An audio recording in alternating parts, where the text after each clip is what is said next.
Assalamualaikum warahmatullahi wabarakatuh. Bismillahirrahmanirrahim. Alhamdulillahirabbil alamin.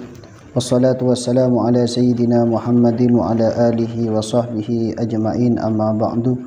Faqad qala al-musannif rahimahullahu ta'ala wa nafa'ana bi'ulumihi wa bi barakatihi fid dharain amin ya rabbal alamin. Sahabat Tafsirat yang kami hormati, kaum muslimin dimanapun anda berada, alhamdulillah bersyukur kepada Allah pada kesempatan ini kita bisa bertemu kembali dalam kajian Fathul Qarib makna pesantren sampai kepada pembahasan mandi-mandi yang disunnahkan. Mudah-mudahan kajian kita senantiasa diberkahi oleh Allah dan bermanfaat bagi kita semua fid dini wad dunya wal akhirah, amin ya rabbal alamin. Oke, sahabat Tafsirat yang kami hormati, mari kita lanjutkan kajian kita. Bismillahirrahmanirrahim. Wal iktisalatul masnunatu utawi pira-pira atus kang disunnataken iku sab'ata asyarah 17 apane guslan atuse. Guslul jum'ati suwiji iku atus Jumat li hadiriha maring wong kang hadir ing Jumat. Wa waktuhu lan utawi waktune guslul jum'ah iku minal fajri shadiqi saking fajar shadiq.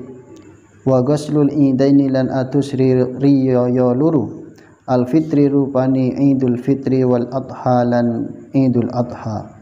Wa yadkhulu lan melebu apa waktu hadzal ghusli waktuni ikila atus bidis fil laili kelawan separungi bengi. Wal istisqa'i lan atus krono salat istisqa ay talabis suqya tegese nyuprih banyu minallahi saking Allah taala maha luhur Allah. Oke, sahabat Tafsirat yang kami hormati, kita sampai kepada pembahasan tentang mandi-mandi yang disunnahkan. Di dalam Islam, mandi-mandi yang disunnahkan yang disebutkan di dalam kitab Fathul Qarib ini ada sebanyak 17 mandi. Yang pertama adalah mandi pada hari Jumat, namun tidak semua orang mendapatkan kesunahan mandi pada hari Jumat ini. Disunnahkan mandi hari Jumat ini hanya bagi orang yang menghadiri sholat Jumat. Jadi ketika kita ingin hadir melakukan sholat Jumat bagi kalangan laki-laki khususnya, maka sunnah bagi kita terlebih dahulu mandi yang kita niati mandi karena ingin hadir sholat Jumat. Kapan waktu mandi ghuslul Jum'ah ini bisa kita lakukan? Dimulai dari terbitnya fajar. Jadi ketika waktu subuh, kalau kita mandi di waktu itu dan kita niati untuk mandi sholat Jumat, maka kita sudah mendapatkan kesunahan mandi sholat Jumat atau mandi Jum'ah istilah di sini. Namun yang lebih afdol mandi sholat Jumat ini dilakukan ketika sudah mau berangkat melakukan sholat Jumat. Tapi kalau kita mulai mandi pada saat terbitnya fajar itu sudah sah. Kalau seandainya kita niat mandi sholat Jumat, kita lakukan di tengah malam mandinya, maka tidak sah kesunahannya. Artinya tidak mendapatkan kesunahan mandi sholat Jumat, karena waktu mandi sholat Jumat dimulai setelah terbitnya fajar shadiq. Begitu sahabat Tafsirat yang kami hormati.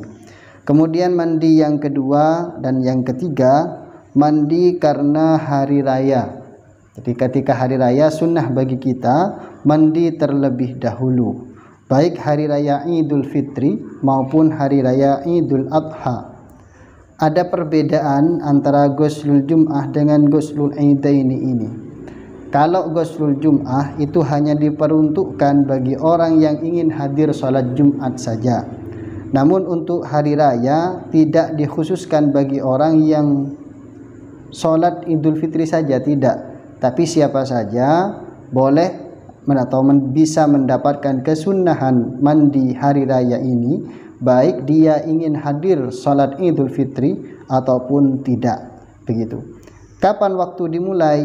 Kalau sholat Idul Fitri itu mandinya mulai masuk atau bisa kita mulai melakukan mandi karena ghuslul idaini, maksud saya itu dimulai pada pertengahan malam. Jadi kalau salat Jumat dimulai setelah fajar shadiq, tapi kalau Idul Fitri atau Idul Adha boleh kita lakukan pada pertengahan malam. Misalnya setelah jam 12 lewat misalnya, kayak kita mandi dan kita niati untuk mendapatkan kesunahan mandi hari raya, itu kita dapati karena memang waktunya dimulai dari nisful lail. Begitu sahabat Casirat yang kami hormati. Tapi kalau kita mulai sebelumnya, misalnya jam 10 malam kita mandi untuk Idul Fitri atau untuk Idul Adha, maka kita tidak mendapati kesunahan itu. Kira-kira seperti itu yang dimaksud dengan wa yadkhulu waqtu hadzal ghusli binisfil laili. Kemudian yang berikutnya yaitu salat istisqa atau mandi karena mau melakukan salat istisqa. Apa salat istisqa itu? Yaitu salat dengan tujuan meminta hujan kepada Allah Subhanahu wa taala. Nah, kalau kita mau melakukan salat istisqa itu, misalnya terdapat kekeringan lama tidak turun hujan, kemudian masyarakat sekitar melakukan salat istisqa, maka sebelum melakukan salat istisqa itu hendaklah kita mandi terlebih dahulu.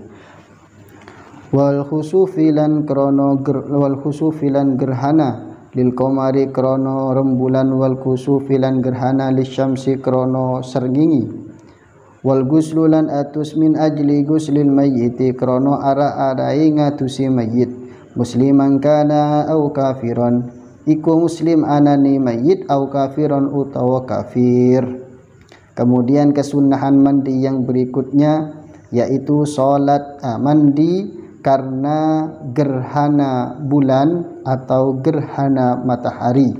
Jadi ketika terjadi gerhana bulan ataupun gerhana matahari, kita disunahkan sholat gerhana seperti itu. Kalau gerhana bulan istilahnya khusuf, kalau sholat gerhana matahari istilahnya kusyuf. Nah, ketika kita mau melakukan sholat gerhana matahari ataupun gerhana bulan, maka sunnah bagi kita terlebih dahulu melakukan mandi, diniati untuk mendapatkan kesunahan mandi ghuslul khusuf. Begitu sahabat Casirat yang kami hormati. Atau ghuslul kusuf atau gerhana matahari. Jadi kalau terjadi gerhana bulan ataupun gerhana matahari, maka yang harus kita lakukan sebagai umat Islam, yang pertama adalah melakukan mandi sunnah karena ingin sholat gerhana baik bulan maupun matahari. Baru setelah itu kita melakukan sholat gerhana bulan dan matahari. Tidak perlu aneh-aneh, tidak perlu melakukan hal-hal yang lain. Cukup sholat dan cukup mandi dan sholat saja untuk gerhana matahari ataupun gerhana bulan. Dan tidak perlu berpikiran macam-macam seperti itu. Kemudian yang berikutnya mandi yang disunnahkan di dalam Islam, wal ghuslu min ajli ghuslil mayyiti. Mandi karena telah memandikan mayit. Jadi setelah memandikan jenazah, misalnya kita memandikan mayat begitu. Lah setelah kita memandikan mayat itu sunnah bagi kita untuk mandi juga. Kenapa kok mandi? Karena baru selesai memandikan jenazah. Lah itu kita mendapatkan kesunahan mandi. Musliman kana au kafiron, baik mayat yang kita mandikan itu mayatnya orang Islam ataupun mayatnya orang kafir, tetap kita sunnah melakukan mandi. Wa ghuslul kafiri lan atuse wong kafir idza aslama nalikane wis mlebu Islam sapa kafir, illam yajnub lamun ora junub sapa kafir fi kufrihi ing dalam kufuri kafir. Aw lam tahid utawa ora haid sapa al kafiratu wong wadon kafir. Wa illa lan lamun ora lam yajnub wajib maka wajib apa al ghuslu atus ba'dal islami ing dalam sausini melebu Islam fil asahi menurut kaul asah. Wakila lan diucapaken apa yaskutu gugur apa ghuslu idza aslama nalikane wis melebu Islam sopo kafir. Kemudian kesunahan mandi atau sunnah mandi yang berikutnya yaitu bagi orang kafir yang masuk Islam. Jadi apabila ada orang kafir atau non muslim kemudian masuk Islam, maka disunnahkan baginya melakukan mandi karena masuk Islam. Kesunahan mandi itu disunnahkan bagi orang kafir yang masuk Islam apabila di masa kekafirannya, di masa pada saat beliau kufur, itu tidak pernah junub dan tidak pernah haid bagi perempuan yang kafir yang masuk Islam itu. Apabila pernah junub atau pernah haid bagi perempuan di masa kafirnya, maka mandi tidak disunnahkan lagi melainkan diwajibkan. Hal itu menurut pendapat Ashab. Jadi artinya begini sahabat Jasirat yang kami hormati, apabila ada orang muslim, orang kafir masuk Islam, maka baginya sunnah melakukan mandi karena keislamannya. Jadi karena dia baru keluar dari kekufuran menuju keislaman, itu disunnahkan mandi. Nah, kesunahan mandi itu dia disunnahkan baginya kalau dirinya tidak pernah junub dan haid. Kalau sudah pernah junub atau haid, maka kesunahan mandi itu bukan sunnah lagi melainkan wajib. Begitu, karena dia pernah junub atau pernah haid atau pernah berhubungan dengan laki-laki dan perempuan, maka tidak sunnah lagi melainkan wajib, seperti itu menurut pendapat yang ashah. Namun ada qil yang mengatakan bahwa apabila ada orang kafir masuk Islam, meskipun dia itu junub, tidak wajib melakukan mandi besar. Semasa kafirnya itu misalnya junub, tidak wajib kalau dia masuk Islam melakukan mandi besar, karena hal itu sudah gugur setelah dia masuk Islam. Artinya menurut qil ini tetap sunnah, tidak wajib, meskipun dipastikan semasa kufurnya pernah mengalami junub ataupun haid. Wal majnunu wal mughma alaihi, wal majnuni wal mughma alaihi, lan atuse wong lan wal majnuni lan atuse wong edan, wal mughma alaihi lan wong kang ayanen atau mughman alaihi, idza afaqa nalikane wis waras sapa majnun lan mughma alaihi. Walam yatahaqqaq lan ora nyoto minhuma saking karune majnun lan mughma alaihi opo inzalun metumani. Fa in tahaqqaqa moko lamun nyoto minhuma saking karune majnun lan mughma alaihi opo inzalun metumani, wajib moko wajib opo al-ghuslu atus ala kullin ing atase saben-saben suci minhuma saking karune majnun lan mughman alaihi. Kemudian yang berikutnya, mandi yang disunnahkan itu bagi orang yang gila atau sunnah bagi orang gila ataupun orang yang hilang kesadarannya melakukan mandi apabila mereka berdua telah sembuh. Jadi kalau ada orang, mohon maaf, gila ataupun tidak sadarkan diri, pingsan misalnya seperti itu, kemudian setelah dia sembuh, sunnah baginya melakukan mandi. Nah, dan itu tidak mendapatkan pahala mandinya itu, diniati mandi karena sembuh dari gila ataupun tidak sadarkan diri. Sahabat surat yang kami hormati, kesunahan mandi itu disunnahkan baginya apabila pada saat gila ataupun tidak sadarkan diri tidak mengeluarkan sperma ataupun tidak terjadi sesuatu yang mewajibkan mandi baginya. Kalau di sini contohnya tidak mengeluarkan sperma. Kalau misalnya di masa majnunnya atau masa mughma alaihnya dia mengalami inzal, maka mandi tidak disunnahkan lagi baginya melainkan wajib melakukan mandi besar. Kalau belum melakukan mandi besar, ya tentu tidak sah sholat, tidak boleh memegang Al-Quran dan lain-lain. Seperti itu sahabat Jasirat yang kami hormati. Fa in tahaqqaqa minhuma inzalun wajibal ghuslu. Apabila telah nyata bagi mereka berdua keluar mani inzal, maka wajib baginya melakukan mandi besar, bukan sunnah lagi. Kira-kira seperti itu yang dimaksud fa in tahaqqaqa minhuma inzalun. Jadi yang sunnah mandi juga orang yang sembuh dari majnun atau mugma alaih. Wal guslu inda iradatil ihrami, lan atus inda iradatil ihrami nalikani ngarapakan ihram. Wala farqalan ora ono bedane fi hadzal gusli ing dalem ikilah atus baina baligin ing antarane wong balig wa ghairihi lan saliyane balig. Wala baina majnunin dan ora ing antarane majnun wa akilin dan wong kang duweni akal. Wala baina tahirin dan ora ing antarane suci wa haidin lan haid. Fa illam yajidil muhrimuh lam fa illam yajid maka lamun ora nemu sapa al muhrimu wong kang ihram al ma'a ing banyu tayammama maka tayammum sapa muhrim. Nah, kemudian kesunahan mandi yang berikutnya, sunnah melakukan mandi apabila kita hendak melakukan ihram.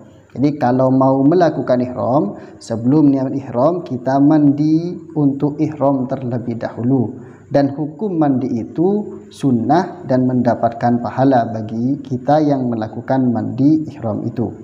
Wala farqa fi hadzal gusli, tidak ada bedanya di mandi ihram ini baik balik maupun tidak, disunnahkan semuanya.